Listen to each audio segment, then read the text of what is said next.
وزیر اعظم محمد شہباز شریف کا جنوبی ایشیا میں حالیہ کشیدگی کے دوران پاکستان کی غیر متزلزل حمایت پر ترک حکومت اور عوام سے اظہار تشکر۔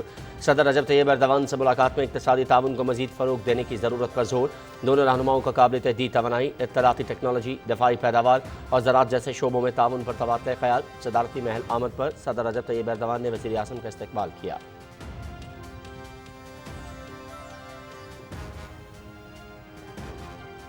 پاکستان اور ترکیہ کا دو طرفہ تجارتی حجم کو سالانہ $5 ارب تک لے جانے کے لیے مربوط اقدامات کرنے پر اتفاق۔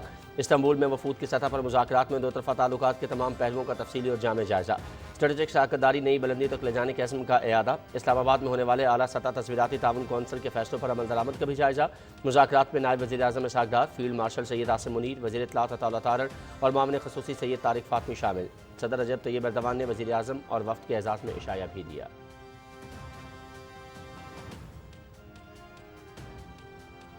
ہم نے معیشت، تجارت اور سلامتی سمیت کئی شعبوں میں تعاون پر تبادلہ خیال کیا۔ دونوں ملکوں کے درمیان تمام شعبوں میں تعلقات کو مضبوط بنانے کے عزم کا اعادہ کیا۔ جیسا میرے عزیز بھائی شہباز شریف نے کہا، ہم نے اپنے ممالک اور عوام کے درمیان مثالی رشتے، تعاون، یکجہتی اور بھائی چارے کو مزید مضبوط بنایا ہے۔ پاکستانی بھائیوں کے لیے میرا پیغام محبت ہے۔ دعا گو ہے اللہ تعالی ہمارے اتحاد و یکجہتی اور بھائی چارے کو مزید مضبوط بنائے۔ ترکی کے دورے پر وزیر اعظم اور ان کے وفد کا شکریہ۔ صدر رجب طیب ایردوان کا سوشل ویب سائٹ ایکس پر بیان۔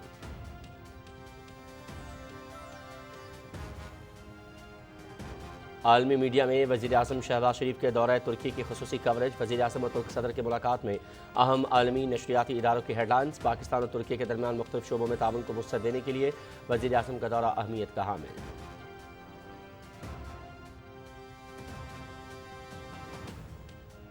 وزیر اعظم 4 ملکوں کے دورے کے اگلے مرحلے میں ترکی سے ایران جا رہے ہیں۔ حالیہ بحران کے دوران پاکستان کی حمایت پر ایران کی قیادت سے اظہار تشکر کریں گے۔ محمد شہباز شریف تاجکستان میں گلیشیئرز پر بین الاقوامی کانفرنس میں بھی شریک ہوں گے۔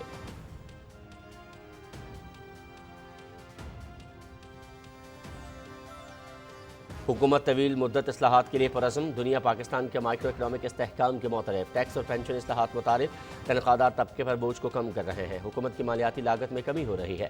قرضوں کی ادائیگی کا بوجھ کم ہونے کا بھی امکان ہے۔ وفاقی وزیر خزانہ محمد اورنگزیب کا اسلام آباد میں تقریب سے خطاب۔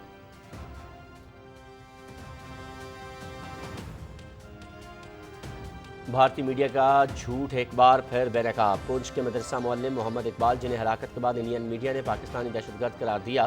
پہلگام فالس فلیگ آپریشن کے بعد بھارتی فوج نے محمد اقبال کو پاکستانی دہشت گرد گردان کر ہلاک کر دیا تھا، جسے بھارتی میڈیا دہشت گرد کہنے لگا، جبکہ اقبال گزشتہ کئی دہائیوں سے پونچھ میں مدرسہ چلا رہے تھے۔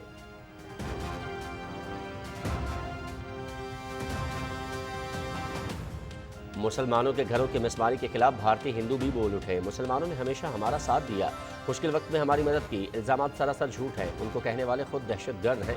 چڑھائی دراصل اپنی اندرونی ناکامیوں سے توجہ ہٹانے کی کوشش ہے۔ بھارتی ہندو خاتون سنیتا سنگھ سمیت دیگر نے مودی سرکار کو آڑے ہاتھوں لیا۔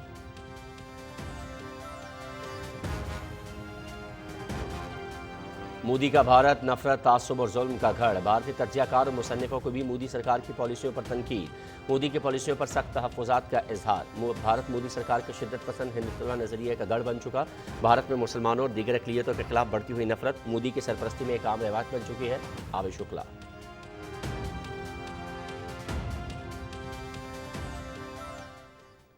غزہ میں ایک سکول میں مقیم پناہ گزینوں پر تازہ حملے میں بچوں سمیت مزید 25 فلسطینی شہید، متعدد زخمی۔ اسپین کا اسرائیل پر پابندیاں عائد کرنے کے لیے عالمی برادری پر زور۔